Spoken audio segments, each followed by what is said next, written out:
Hoje, na coluna Esporte SA, a gente vai bater um papo com o empresário Chris Kittler, da Seven Sherpas, sobre um business que está em desenvolvimento e crescendo a cada dia mais, que é o turismo esportivo. A gente pode chamar de turismo esportivo, Chris? Tem várias denominações, né? A gente chama de viagens ativas, viagens esportivas, né? Que são aquelas viagens que você não vai para ficar sentado na cadeira e tomando marguerita o dia inteiro, caipirinha e comendo. Ela está combinada com... Cara, obrigado então por estar aqui com a gente, por abrir esse assunto, que é um business que eu sei que você está desenvolvendo já há algum tempo e com certeza estudou ele há mais tempo do que está em prática. Você consegue explicar para a gente em poucas palavras assim, o conceito do que é a Seven Sherpas, assim, qual que é o mercado, qual que é o ramo de atividade? Cara, basicamente o que a gente entrega? A gente entrega uma experiência. Acho que esse é o X da questão. A gente entrega uma experiência para os nossos clientes que envolve uma combinação de esportes com viagem, né? Então a gente praticar o seu esporte preferido, seja ciclismo, corrida, triatlo, num ambiente diferenciado, né? Que a gente vai antes, escolhe a dedo e são lugares que realmente a gente já explorou antes e é meio que dividir essa experiência também com os clientes. E a gente vê várias pesquisas que falam que o investimento na viagem, né, o investimento em viagem, seja de turismo ou esportiva, é uma das coisas que dá mais retorno pessoal, né? Tem várias pesquisas que apontam isso. Você se inspirou, né, nesse movimento do mercado, nessas pesquisas para trabalhar esse conceito?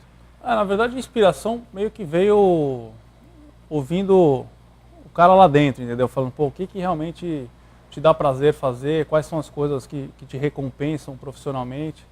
Acho que na minha, vamos dizer, carreira aí de empreendedor, isso sempre foi um fator predominante, assim, de eu realmente fazer alguma coisa fazer coisas que te dessem prazer, que você gosta. Exatamente. Então, aquela coisa do hobby virar trabalho e vice-versa, né? Então, pô, tava um dia pedalando, inclusive numa viagem de uma outra operadora na Europa, estava nos Alpes, aquela hora que você está no meio do nada, com seus pensamentos ali, devagando. Falei, pô, esse negócio de viagem é bacana, né? Que negócio legal. E aí a coisa começou a crescer, eu comecei a pesquisar um pouquinho mais sobre o mercado, né? A parte mais técnica da coisa. Eu falei, bom, putz, eu acho que é esse o caminho, né? Então, eu já vi pesquisas também, que também falam dessa questão de as pessoas são muito mais felizes quando elas têm as experiências ao invés de bens materiais, né? Isso saiu em algumas revistas até no exterior que eu vi. E é uma verdade, eu acho que o melhor investimento que você pode fazer com dinheiro, eu sou suspeito para falar, mas não tenho a menor dúvida, é investir em experiência, né? Um bem material hoje é o carro do ano, o ano seguinte já não é mais o carro do ano, você já quer ter outro. Vai estar sempre naquela necessidade da próxima coisa. Exatamente. Né? A experiência é um negócio que ela incorpora a pessoa, entendeu? Aquilo vai fazer parte de você pro resto da sua vida. E você falou de mercado, cara. A gente está atravessando uma crise econômica séria no país, né? Já não é de hoje. Mas a gente também percebe que classe A, B, não deixou de viajar, não deixou de sair do país, mesmo com a nossa moeda desvalorizada. A gente percebe que esse movimento continua existindo e que essas pessoas também têm procurado muito esse lazer atrelado ao, de repente, viajar com a sua família e já fazer uma prova que você quer fora do país e tal. Você sente isso? Você percebe isso? Sem dúvida. As pessoas não deixam de viajar. É lógico, existe uma priorização de investimentos, etc. De certa forma, ocorre uma pequena retração, mas a grande massa, vamos dizer, de pessoas que viajam, que realmente tem esse DNA de gostar de viajar e viajar ser uma rotina, até, pô, eu preciso pelo menos fazer 2, 3 viagens por ano, eles não deixam de fazer, né? Viajar é uma questão de planejamento, né? O dólar está alto, tem essa condição A, B, C, mas assim, se você se planejar, se de repente abrir mão do carro do ano? Exatamente, a viagem acontece, entendeu? A viagem acontece. Então é uma questão de priorização, né? Falar, pô, isso é importante para mim e você fazer o investimento naquilo que é importante para você. Né? E a gente também, faz pouco tempo que eu vi numa revista especializada brasileira falando que o Brasil é um dos países que mais cresceu o número de maratonistas e que mais exporta maratonistas, que mais manda atletas para provas internacionais. falando da maratona, que é uma modalidade de corrida. Eu sei que a Seven Sherpas não trabalha só com corrida. Quais são assim, os segmentos que você acha que mais, além da corrida, que esse dado a gente já conhece, que as pessoas mais procuram para viver essas experiências lá fora? Cara, isso é um fato interessante, que também foi um dos outros impulsionadores para se montar a Seven Sherpas, além da questão, né, de gostar e afinidade, etc. Mas quando eu comecei a tecnicamente estudar o business, né, o mercado, eu também fiz um levantamento de várias provas no exterior e comecei a analisar a participação do brasileiro. E aí eu me surpreendi, assim, eu já tinha essa ideia, mas quando você coloca números e percentuais... Dados reais, né? Você fala, não é possível, né? Como é que o brasileiro, né? Vamos pegar o ciclismo como exemplo, né? Que é uma outra modalidade que tem uma participação brasileira pesada lá fora, né? Provas como Letap, Gran Fondos, etc. No ranking ali de países, o Brasil está sempre entre os 5. Eu falei, como é que pode uma coisa dessa, né? Um país que, teoricamente, não tem uma cultura ciclista, né? Tem condições difíceis da prática de ciclismo, né? Eu conto a história da bolinha na USP para o pessoal nos Estados Unidos, o pessoal não acredita, né? Ele acha, deve ser uma bela piada. Ele acha que eu sou maluco, né? Então, como é que essas pessoas, como é que você tem um volume tão grande de pessoas viajando, né? E aí, a resposta que eu encontrei para isso é que elas querem viver essa experiência lá fora, já que no país, infelizmente, elas não, né, por N motivos, elas não podem viver, né? E lá fora você tem outras condições, né? Tem um outro charme, você pode conciliar isso com viagem, né? Então, existem N lugares que eu fui visitar, que eu conheci, em função do esporte, né? Então o esporte é esse conector, entendeu?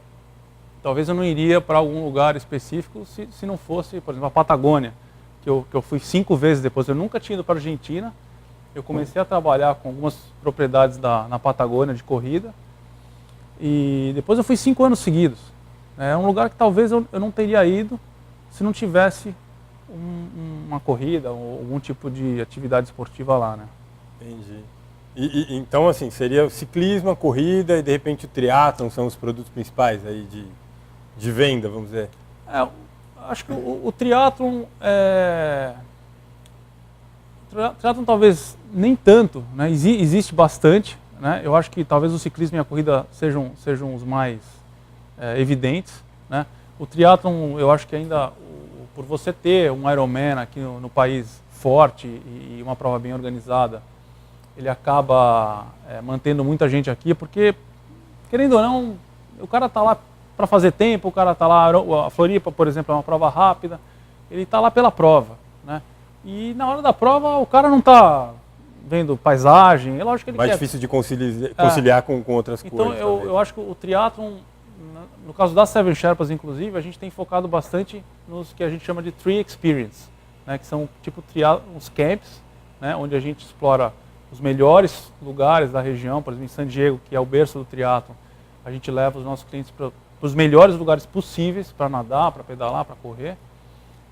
Inclusive no final a gente sempre coloca uma prova, para ele também ter uma outra experiência, né? Ele voltar de lá com um cinto cheio de... Uma bagagem completa de triatlon no berço do triatlon. É isso aí. Essa parte era o que eu justamente ia te perguntar agora. Assim, isso já é um baita diferencial para um produto. Pensando no público brasileiro, quais são os principais diferenciais que você coloca assim, nos produtos que a Seven Sherpas tem desenvolvido hoje? Olha, Fred, a gente procurou desenvolver isso nos Estados Unidos, né, que a gente também trabalha na Europa através de parceiros, né? Nos Estados Unidos a operação é toda nossa. Então lá eu procurei desenvolver um range de produtos bem diferentes, para atender alguns nichos diferentes de mercado, tanto de esportistas como de experiências, né? Então, por exemplo, a gente tem o Tri Experience, que é um tricamp de triatlon, né? Teoricamente para triatletas mais competitivos, que já tenham familiaridade com a modalidade, não é um entry level, por exemplo, é uma coisa mais avançada, mas também não é só profissional. O cara que gosta de triatlon, quer treinar, ele é mais que bem-vindo. Então a gente criou San Diego, a gente criou Miami, a gente criou Boulder, Havaí, isso para o público do triatlon. No caso da corrida, a gente foi para uma propriedade interessante. A gente sempre quis inovar no sentido de não trabalhar provas que já existiam, no sentido de os brasileiros sempre vão. A gente quer trilhar um caminho novo.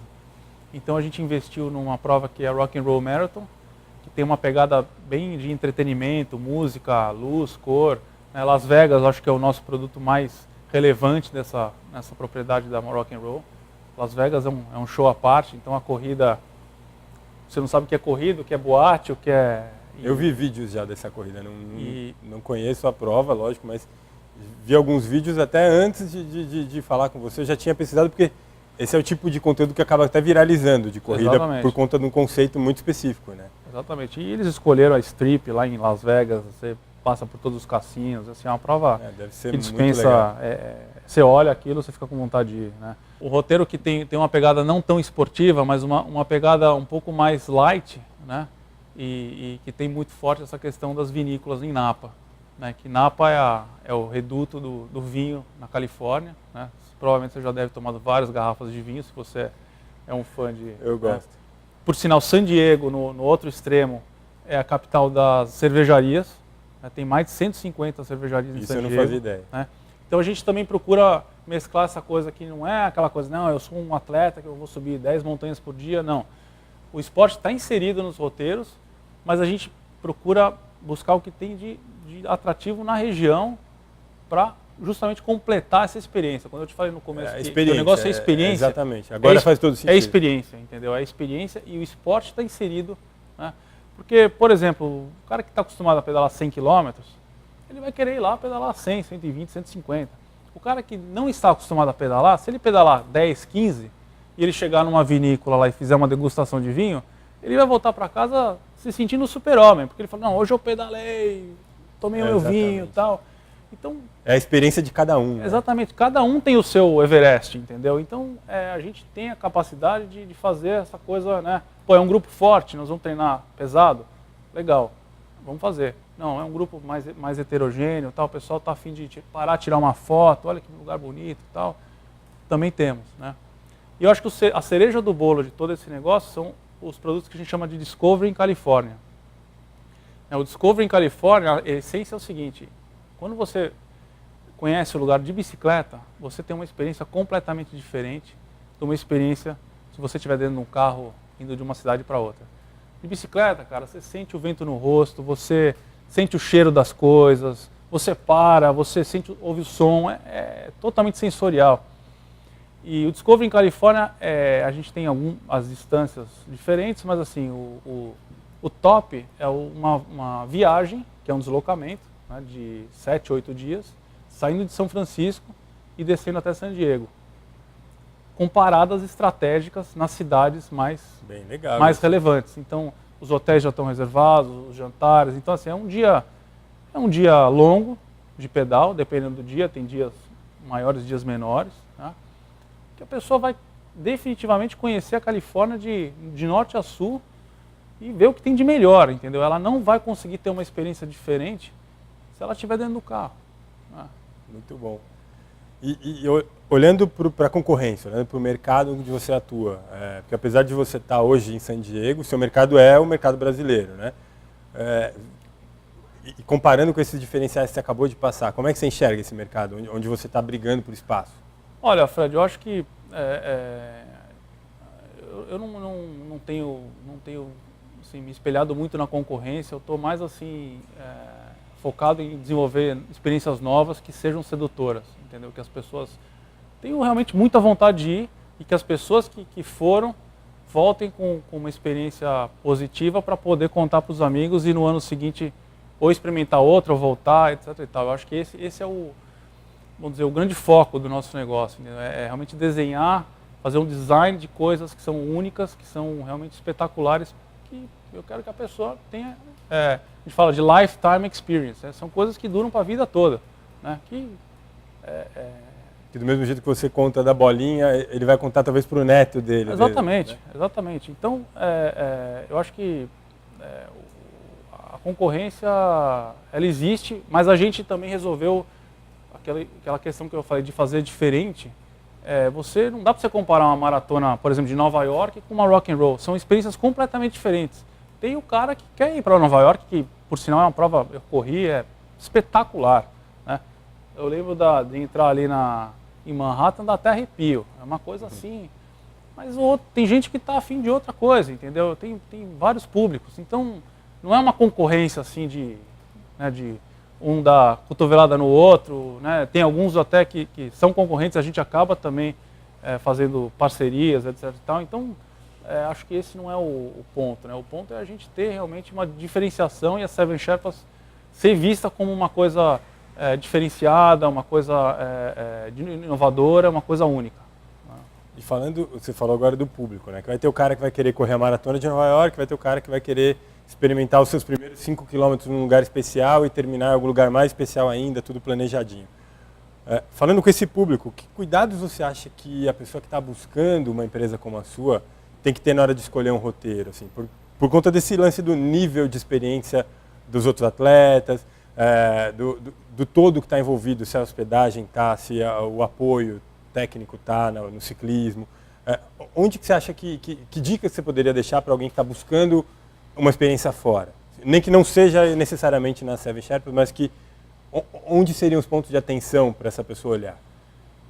Olha, Fred, eu acho que tanto a parte de marketing como essa que você está falando, acho que não existe forma melhor do que o boca a boca e você conversar com pessoas que já foram, entendeu? Eu acho que você que foi para algum lugar me contar da sua experiência, realmente, e eu posso detalhar melhor, mas tem isso, tem aquilo, como é que é? Então, assim, uma coisa é a propaganda que você vê, tudo é lindo, maravilhoso. Propaganda é marketing, entendeu? Mas hoje, cada vez mais, o forte é você se embasar na opinião dos outros, que tiveram a experiência e podem trazer isso da forma... Ferramentas como as redes sociais hoje até facilitam esse tipo de marketing, né? Que é o marketing direto da troca de experiência. Eles trazem uma experiência completa para você. Foi assim, foi assado, eu não gostei disso, eu gostei daquilo, isso foi muito bom. É lógico que cada um tem uma visão. É engraçado que às vezes você pode entregar... Eu vi muito isso em evento esportivo, né? Que a gente trabalhou bastante com evento esportivo. Sim, você consegue, no mesmo evento, ter opiniões completamente diferentes, né? Uma de amor e outra de ódio do mesmo evento, né? Então, também isso... Sim, lidar com gente é um desafio, né? É um desafio. E a gente está corpo a corpo o tempo todo, né? Então... Eu imagino que você também lide com grandes expectativas, né? Porque quando a pessoa fecha um pacote como esse, ela está... Sem dúvida. Né? Ela está esperando a realização de um grande sonho ou de um grande feito, né? Deve ter uma carga grande de expectativa do cliente em cima da empresa. E a gente tem consciência disso e realmente é uma responsabilidade enorme e até um frio na barriga, entendeu? Porque a gente planeja, mas de novo, é que nem lidar com eventos. Existem imprevistos, né? Uma bike que quebra, a chuva que cai. Um cliente recentemente foi lá, ele foi para San Diego, eu falei, não, aqui nunca chove. Que verdade, assim, eu tô lá há 1 ano, choveu 2 dias. O dia que ele foi, choveu, né? E aí, plano A, plano B, plano C, né? Então a gente tem muita noção disso e realmente é uma das nossas prioridades a gente fazer com que a experiência dele seja o melhor possível, entendeu? Acho que a ideia é a gente surpreender o cliente em todas as possíveis entradas, né? Em tudo quanto é oportunidade que a gente tem de surpreender ele, é aí que a gente quer realmente fazer a diferença. Perfeito. Cris, eu acho que era isso que a gente queria saber de você, conhecer um pouquinho mais sobre esse mercado que a gente enxerga que está crescendo, que tem procura, que tem demanda. A gente vê empresas nacionais operando dentro do Brasil, muita coisa em volta do turismo no esporte, mas internacionalmente a gente também percebe, né? Quem vive um pouquinho esse dia a dia e é curioso sobre o assunto, vê que está em plena expansão. Mas, poxa, você foi super esclarecedor aí com a gente. Valeu a oportunidade de conhecer um pouco desse negócio a fundo. Eu acho que quem tiver curiosidade de saber mais ou de conhecer mais, procura informações sobre a Seven Sherpas também nas redes sociais. Vocês vão achar fotos muito bonitas, lugares que vocês vão te motivar a sair do sofá, cara. Eu fiquei tentado. Valeu, Cris. Brigadão pelo papo. Legal, aí, Fred. Obrigado aí pela oportunidade. Eu tenho um presente aqui para você. Agora que você vai entrar pro time, você recebe aqui a camiseta que legal. Oficial. Valeu. E agora só tá faltando você ir dar uma visita lá pra gente. Olha, vontade pra você, não falta, pra hein? você experimentar em loco, né? E com certeza é o tipo de coisa que você falou. Eu vou voltar e vou ser chato, porque eu vou ficar falando disso um tempão, cara. Obrigado, gente. Até o próximo vídeo aí. Se você curtiu, compartilhe. Se você não curtiu, critique. E passe adiante aí a informação da nossa coluna Esporte SA. Até a próxima.